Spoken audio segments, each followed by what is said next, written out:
begin with an update on former Fox News Grand Wizard Tucker Carlson. Last night, Tucker re-emerged for the first time since he was fired, recording a personal video from his business sauna. Good evening, it's Tucker Carlson. One of the first things you realize when you step outside the noise for a few days is how many genuinely nice people there are in this country, kind and decent people. The other thing you notice when you take a little time off is how unbelievably stupid most of the debates you see on television are. They're completely irrelevant. They mean nothing. In 5 years, we won't even remember that we had them. Where can you still find Americans saying true things? There aren't many places left, but there are some, and that's enough. As long as you can hear the words, there is hope. See you soon. Wow, good for Tucker. Even though he's isolated in a remote cabin somewhere, he's still getting his message out, just like the Unabomber. And you know what? Let's give Tucker credit for not saying the C word once during this video. Bravo, Tucker. I know that was really hard for you. Although it is funny how he said, when you step outside the noise, people are actually pretty nice. Buddy, you are the noise. Your entire show was you being mean to people. Trans people, immigrants, women, lady M&Ms. Tucker complaining about people being mean is like Guy Fieri complaining about how there are no salad shows. Meanwhile, CNN's female expiration date checker, Don Lemon, was also fired this week. And he's handling things much differently. Don Lemon spoke for the first time at a star-studded event, appearing on the red carpet at the annual Time 100 Gala in New York City. What is next for you, Don? I don't know. Sitting on the beach with this gentleman all summer and having a great summer, and I'm going to have the summer of a 12-year-old. Yep, Don Lemon's going to have the summer of a 12-year-old, so I guess getting horny while reading the Harry Potter books? I like how Tucker's like, I'm going to do whatever it takes to fight for the truth. And Don Lemon's like, I'm going to go boogie board. Don, listen, you don't need to go back to being a 12-year-old to live your best life. Don't let anyone tell you you're past your prime.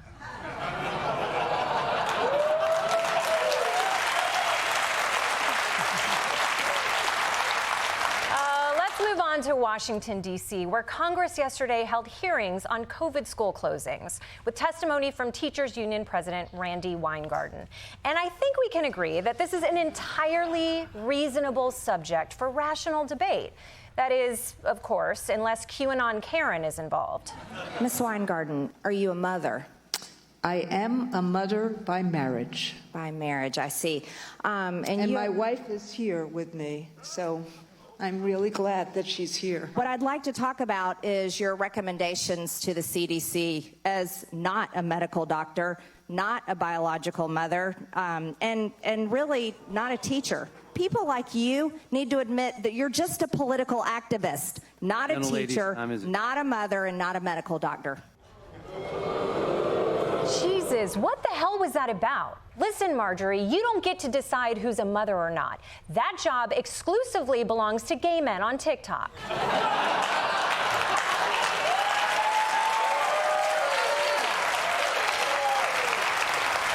Also, it's a little weird to hear MTG dissing stepmothers because this woman has the most stepmom energy I have ever seen. Remember that white coat? Okay, that is not the coat you wear when you're a mom. That's the coat you wear when you're f***ing someone's dad.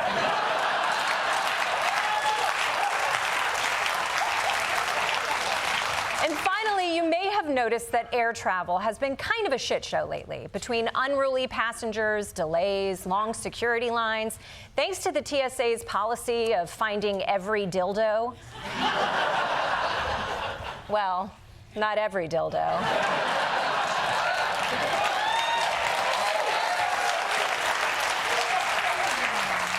And all of that was bad enough before a new problem showed up: actual angry birds.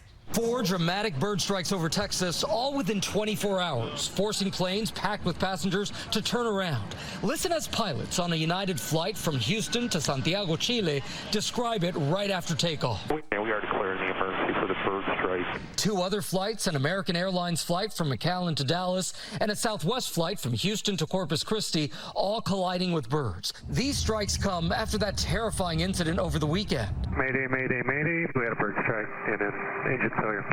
And we are only going to hear about more of these as we go into the summer because more than half of all bird strikes happen between July and October. Not July through October. What about Don Lemon's 12-year-old summer? Oh, man.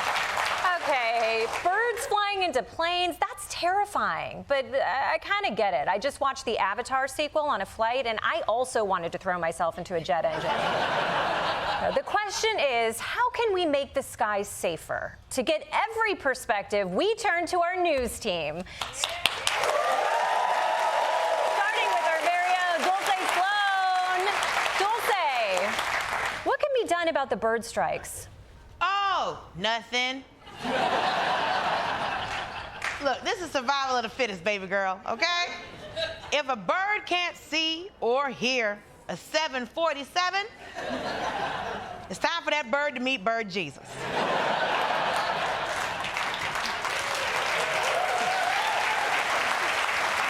Not up to me. I mean, that bird's not the best or the brightest. If it wasn't gonna be a plane, it was gonna be a glass door. Sorry, Bird Jesus? The point is, we've had planes for over 70 years. If the birds don't know about it yet, that's on them. I'm not letting this stop me from going to Barbados. There's a nice man there called Winston looking for me. Hey, good for you, Dulcé. That's... Okay, but, you know, that's a hard line position. So you're saying you don't care about any of the birds? Desi Elizabeth Lydic. That's of course I care about the birds. Chickens are birds. And I with chickens.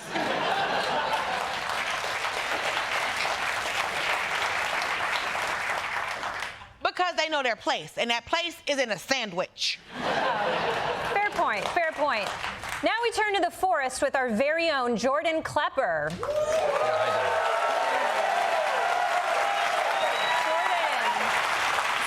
Should humans show no regard for birds in the sky? Of course not, Desi. This is such a typical human response to colonize the air.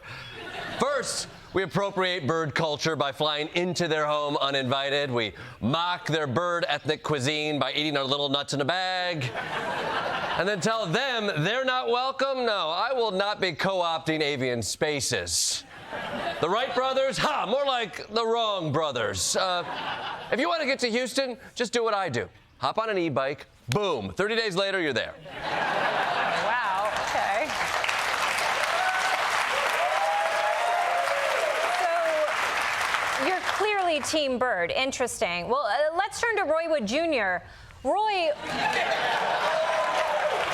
Hey, Desi. Hey. Roy, what side are you on? Desi, I'm on neither side. The solution is to come together and share the skies. That's why we need to convince the birds to fly in the planes with us. It's a win-win. It's a win-win. Look at me right now. Look at me right now, Desi. I'm on a flight to Miami sharing a seat with this little guy. His name's Daryl, and we've become great friends on this flight. Isn't that right, Daryl? Oh, Roy, that's so cute. That's very inspiring. I love that. Dulcé, Roy says that we can share the skies. Listen, you know what birds are like. If you give them an inch, they'll shit on it.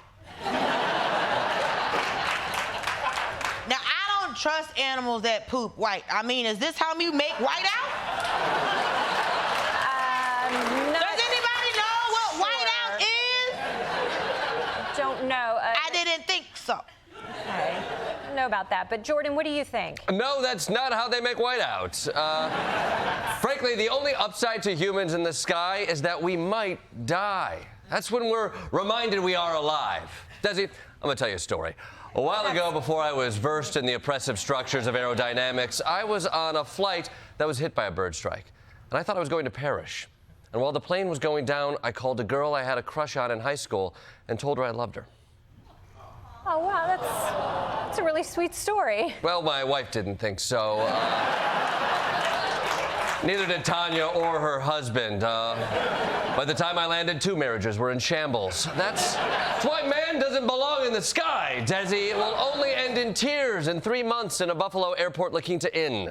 Oh, that's sad. I have to say, I like the idea of sharing our planes with the birds. Roy, I think I agree with you. Bad news, Desi.